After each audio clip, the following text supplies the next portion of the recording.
What is going on, y'all? And welcome to the channel. Also, welcome back to the channel.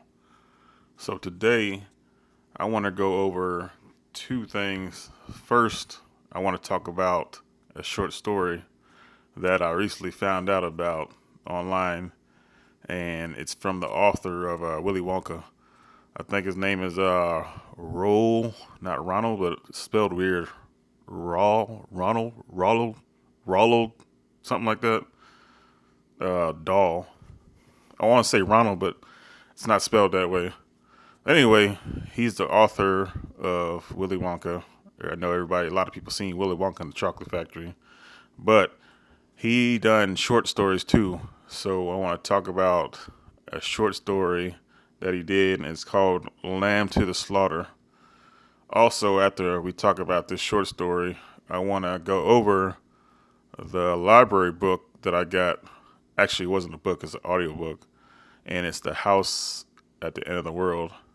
And it's by Dean Koontz. But before we talk about my library book, let's talk about the short story. So, this story is about 20 minutes long. And you guys could check it out on YouTube.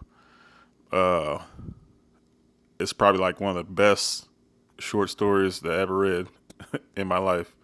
And that's no lie, because there was so much that happened within this 20 minutes of this short story.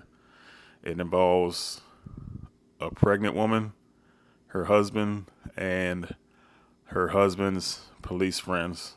And I don't want to talk about it too much because I don't want to ruin it, but I want you guys to check it out, because if you guys check it out, it's called Lamb to the Slaughter. And if you guys checked it out, or if you guys had read the short story, why do you think the pregnant wife did what she did to her husband? Why do you think that? And also, what do you think that her husband said to his pregnant wife to make her react like that?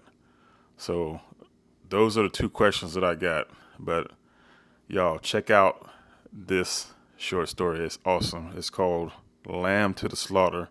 It'll take you 20 minutes. I know some of y'all ain't book readers, but I know y'all got at least 20 minutes to spare to check out this short story. You can look at it on YouTube. I'm telling you, it is awesome. All right. So now, I'm going to go ahead and move on to The House at the End of the World. In retreat from a devastating loss and crushing injustice, Katie lives alone in a forest-like stone house on Jacob's Island. Once a rising star in the art world, she finds refuge in her painting. The neighboring island of Ring Rock houses a government research facility, and now two agents have arrived on Jacob's Ladder in search of someone or something they refuse to identify. Although an air of menace hangs over these men, an infinitely greater threat has arrived, one so strange even the island animals are in a state of high alarm. Katie soon finds herself in an epic and terrifying battle with a mysterious enemy, but Katie is not alone after all. A brave young girl appears out of violent squall as Katie and her companion struggle across a dark and eerie landscape. Against them is an omnipresent terror that could bring about the end of the world. And let me get my little notes together, because if I don't, I'll forget some stuff. But yeah, so I got this book from the library a couple weeks ago, and it was the audiobook, and it's the first time that I got an audiobook from the library, so I wanted to try something different. I didn't have anything specific that I wanted to go check out at the library, but so I just pretty much winged it and picked something. And I like mostly thrillers and horror books, so I picked up The House at the End of the World by Dean Koontz. So this book starts out with a widow, and she's kind of depressed. She don't want to be bothered by anybody, so she buys this property that's on an island off the coast. And on this island, she has a house pretty much to herself. There's no neighbors around. There's nothing around but like a forest and a couple wildlife animals, stuff like that. But as the story goes on, it's pretty interesting because there's another island that is called Ring Rock, and she knows on that island they're doing some experiments for the government, and she thinks it's, some shady stuff's going on there. And turns out there is shady stuff going on, but she doesn't have any idea until she starts hearing things. And then also the people from the island starts surveilling her with drones. So after they, start surveilling her, there's two agents that end up coming to her island, and they're looking for something. And this something they're looking for is this experiment they've been working on called, what's it called? Before I mess it up, make sure I say it right. Moloch. The experiment's called Moloch. So evidently this experiment has gotten loose, basically. And I think it's pretty much, I don't think this is going to be a spoiler if I say it, but Moloch is pretty much an extraterrestrial object, and it causes some significant events to happen, basically. But in the meantime, she has these recordings. There's only two other people that has lived in the house before her. And the first one, the guy that built the house, is like a World War II veteran. And then the second guy was an author. And the second guy left a lot of tapes, for her to read. He just left the tapes there. He died mysteriously and just left all the tapes there for her. It's like a diary of his, I guess. Anyway, she starts reading those tapes, but I'll come back to that later.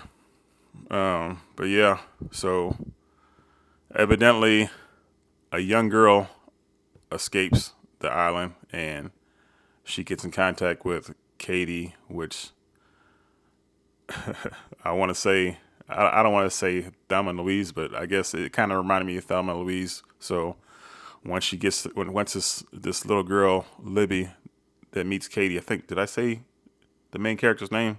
If I didn't say the main character's name, the main character is Katie. And she's about 36 years old, a widow. And she meets Libby on these weird circumstances. I don't want to spoil it, but they meet up and they both end up leaving the island together because the experiment, Moloch, has gotten loose, caused significant events where they have to vacate the island, and then shit hits the fan after that. They go on this wild goose chase after that, Katie and Libby. That's why I said it's kind of like Thelma and Louise, where they're in the car and they're just, going across country and cutting loose. But there's more to it than that, y'all. I'm trying to be vague about it. But next, I want to go on some likes and dislikes about the book. Some of the likes that I have about this book right here is I like that there's a body horror element to it. If you guys don't know what body horror, or what I mean by body horror, if you guys ever seen The Thing or The Fly, those two movies are perfect examples of body horror. What else? I like the setup of it, where you have this one woman that's just isolated. I guess you could say from the world. She has a boat that she goes back and forth to the mainland to get supplies and stuff like that, but she's pretty much, isolated. So that's always a plus for me. You got a character that's, in an isolated location. Uh, what else? What else did I like about this? I like the dynamic between, the two female lead characters, Katie and Libby. Libby's a 14-year-old girl. All right, so I'm gonna move on to some dislikes. So the author Dean Koontz, he brings up these tapes for Katie to read by the previous owner, but they don't go anywhere with these tapes. There could have been so much more to add to the story, about the owner. The owner could have been crazy. He could have lost his mind. I just thought that was a missed opportunity, or the tapes that she was listening to. So he just squandered that. And then this is a little nitpicky right here. Libby, the 14-year-old girl, she's supposedly, well, she is daughter to two scientists. But the way Libby talks, sometimes I think the author forgets that she's supposed to be a 14-year-old girl, and the dialogue reads like she's, somebody in her 30s or 40s. But I see what he's trying to do. He's got to, have some dialogue to get the point across. But what else? I guess that's about it. But overall, I dig the book. The book has lots of action in it. The book has isolationism. I like that. The book also has good dynamic between two female characters and has lots and lots of body horror, which is always a plus for me. So if you guys are into action and sci-fi, this book is for you.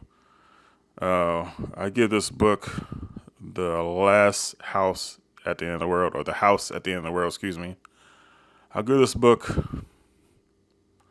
3.885. It's pretty good, and I'm glad I got this book from the library. I didn't have to spend no money on this, so that's always a plus. But hey, that's all I got today. Hey, I appreciate y'all watching, and until the next one, peace.